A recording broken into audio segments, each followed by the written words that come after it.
नवी मुंबई व रायगड जिल्ह्यातील ताज्या बातम्या आणि घडामोडींसाठी सबस्क्राईब करा वादळवारा लाईव्ह चॅनल आणि दाबा बेल आयकॉन।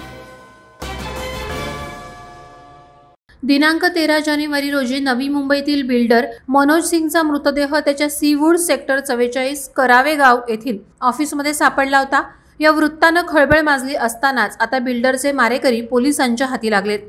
पोलिसांनी या प्रकरणी 2 आरोपींना अटक केली आहे। धक्कादायक बाब म्हणजे आरोपी दुसरं तिसरं कोणी नसून बिल्डर मनोज सिंगची पत्नी पूनम सिंग वय 34 आणि पत्नीच्या प्रियकराने मिळून हत्या केल्याची माहिती समोर आली आहे। पत्नीचा प्रियकर हा बिल्डरचा ड्रायव्हर शमसुल अबू हुरैरा खान वय 22 असल्याचं तपासात निष्पन्न झाल्याने या हत्या प्रकरणाला आता वेगळं वळण लागलंय। मात्र पोलिसांनी या हत्या प्रकरणाची अवघ्या 2 दिवसात उकल केली आहे। अवघ्या 20 ते 22 वर्षाच्या आरोपीचं 34 वर्षीय महिलेसोबत असलेले अनैतिक संबंध आणि त्यातून झालेल्या हत्येसारखा गंभीर गुन्हा पाहून पोलीस देखील चक्रावलेत। पोलीस सूत्रांनी दिलेल्या माहितीनुसार बिल्डर मनोज सिंगच्या पत्नीचे आपल्या पतीच्या ड्रायव्हर सोबत प्रेमसंबंध होते। बिल्डर पतीला संपवून त्याची अमाप संपत्ती बळकावण्याचा पत्नी पूनम आणि ड्रायव्हर शमसुल खानचा हेतू होता। बिल्डरची हत्या झाल्याच्या दिवशी पूनमने ड्रायव्हर शमसुल खानसाठी घरी जेवण बनवलं होतं। त्यामुळेच पोलिसांना आरोपी शमसुल खानवर संशय आला। पोलिसांनी या प्रकरणी पूनमची चौकशी केली असता या हत्येचा उलगडा झाला।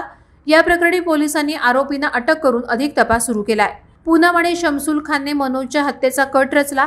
सर्वात आधी शमसुल खानने मनोजला सांगितलं की सोन्याच्या व्यवहारासाठी के कुमार हे त्याला भेटायला ऑफिसमध्ये येणार आहेत। त्यामुळे मनोज रात्री ऑफिसमध्ये थांबला। त्यासोबत शमसुल खानने पूनमलाही खोटं बोलण्यास सांगितलं।